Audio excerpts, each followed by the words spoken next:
Here's a number that should not be possible. Every year, the world mines about 173 million pounds of uranium and burns about 204 million. We consume 30 million pounds more than we dig out of the ground every single year. And AI just made it worse. Meta alone signed for up to 7.8 gigawatts of nuclear power, and Microsoft is restarting reactors that were shut down. The company at the center of this is Cameco, the largest uranium producer in the Western world. And it isn't just a miner, it owns 49% of Westinghouse, the biggest Western reactor builder. So Cameco profits from the mine all the way to the reactor. The catch? It trades at about 125 times earnings. So is the uranium shortage real enough to justify that? Or is this a cyclical commodity that's run too hot? Let's run the numbers. Start with the gap, because everything flows from it. The world produces around 173 million pounds of uranium a year. It needs around 204 million. That deficit, about 30 million pounds annually, is not a temporary glitch. It is structural. Goldman Sachs models a cumulative shortfall of nearly 2 billion pounds between now and 2045. For years, that gap was hidden, filled by stockpiles and secondary supply left over from the Cold War.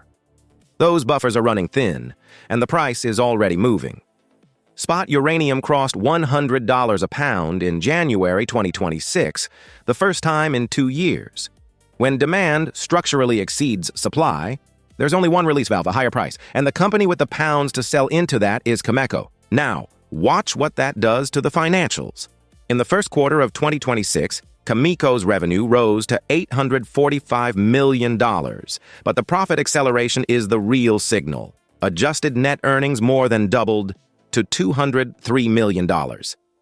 Adjusted EBITDA jumped 44% to $509 million.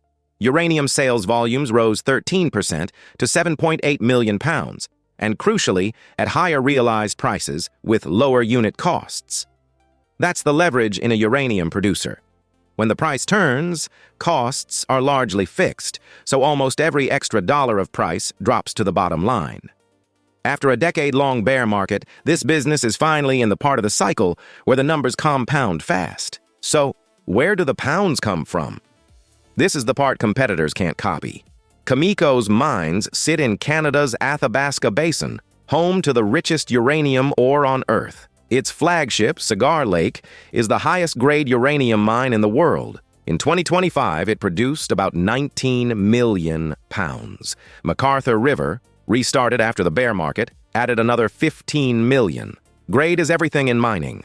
Or this rich means more uranium per ton, lower cost per pound, and a structural cost advantage no one else in the West can match.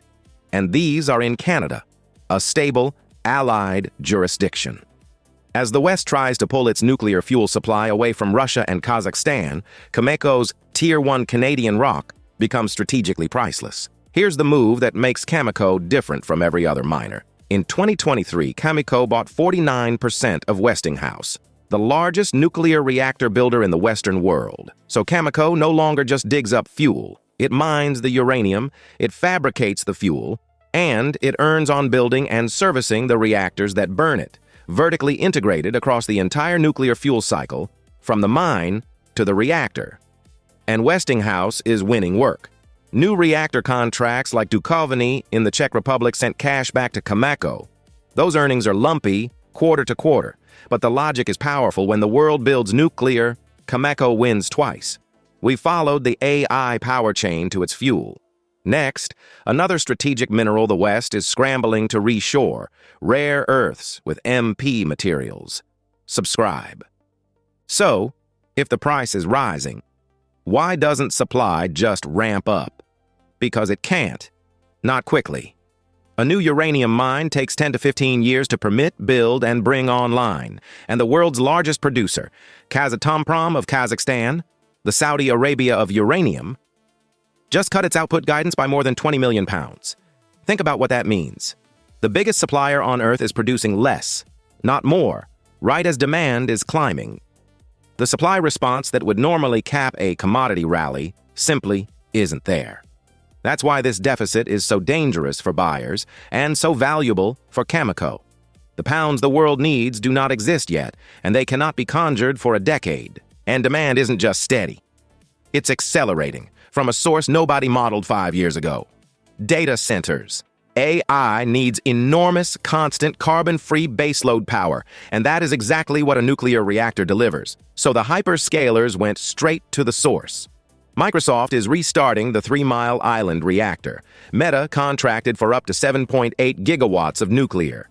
On top of that, governments from the US to Europe to Asia are extending old reactors and ordering new ones, including small modular reactors. Every one of those reactors needs to be fueled for 60 years. That is demand layered on top of a market that was already short. The grid forgot about nuclear for a decade. I just reminded it. So who else can supply this? The list is short. At the top sits Kazatomprom, the world's largest and lowest cost producer, but state-controlled and in a complicated geopolitical neighborhood.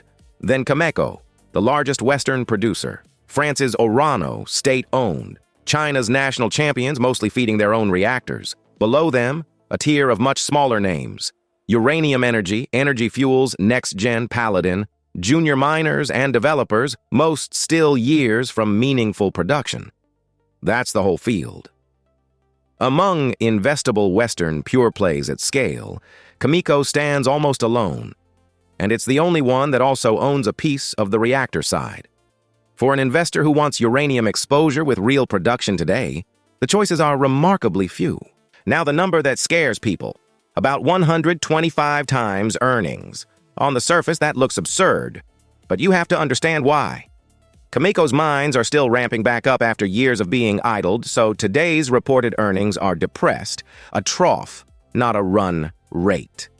And Westinghouse's profits are lumpy. So the trailing multiple measures backward-looking, understated earnings against a price that's looking forward to higher uranium prices and a full production ramp. That doesn't make it cheap, it makes it a bet. You're paying today for a future where uranium prices stay high and the deficit persists. If they do, earnings grow into the multiple. If uranium rolls over, and it has crashed before, that 125 times becomes the whole problem. Let's put it together. On one side, a structural supply deficit of 30 million pounds a year, AI reviving nuclear demand, the largest Western producer sitting on the highest grade mines on Earth, a 49% stake in the top Western reactor builder, and earnings that just doubled. On the other side, a famously volatile commodity that has crashed before, earnings flattered to a trough that makes the multiple look extreme, and a stock priced for the bull case to keep running.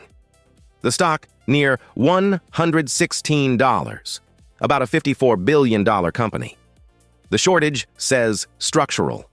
The multiple says you're paying for it in advance. So, where do I land? In my view, the uranium deficit is the most credible supply-demand setup in commodities right now. The math is simple and stubborn. The world burns far more than it mines. New mines take a decade, and AI just added a demand source nobody planned for. Cameco is the highest quality, most strategic way to own that fuel and reactor in one stable Western company. But respect the cycle. Uranium is a sentiment-driven commodity that overshoots in both directions. At 125 times trailing earnings, the structural story is already well known and largely priced. This is a thesis I believe in, but it's one to own through the volatility, not chase on a spike. The franchise is exceptional. The entry price is everything. My base case for the next 12 to 18 months. The deficit persists. Term uranium prices grind higher. Cameco's earnings keep ramping, and the stock trades on the uranium price and nuclear headlines. Watch for signals. First, the uranium price, spot and term. Spot near $85 to $90. The long-term contract price is what actually flows to Cameco. Rising term price means the thesis is intact. A sustained drop is the bear. Second, the supply gap. About 173 million pounds mined against 204 needed. Watch Kazatomprom's guidance and new mine restarts. A flood of supply would close it. Third, Westinghouse, $49 million to Cameco last quarter. New reactor orders drive it. Fourth, the contract book, about 28 million pounds a year committed through 2030. A slowdown is a warning. Upstream, Cameco depends on its Tier 1 mines and stable jurisdictions. Downstream, it fuels the reactors powering cities and data centers. The catalyst that lifts it, the deficit widening as AI demand lands. The one that breaks it, a uranium price crash meeting a trough earnings multiple. Cameco is the Western world's uranium champion at the exact moment the world remembered it needs uranium. The planet mines about 173 million pounds a year and burns 204. New mines take a decade, and Cameco owns the highest grade rock on Earth, plus half of the biggest Western reactor builder. From the mine to the reactor. The catch is the cycle and a 125 times multiple that already believes the story. The bull case is a structural shortage. AI is widening. The bear case is the price and the memory that uranium always crashes eventually. One stock, all the numbers, no hype. I'm Big Z. Follow me. See you in the next deep dive.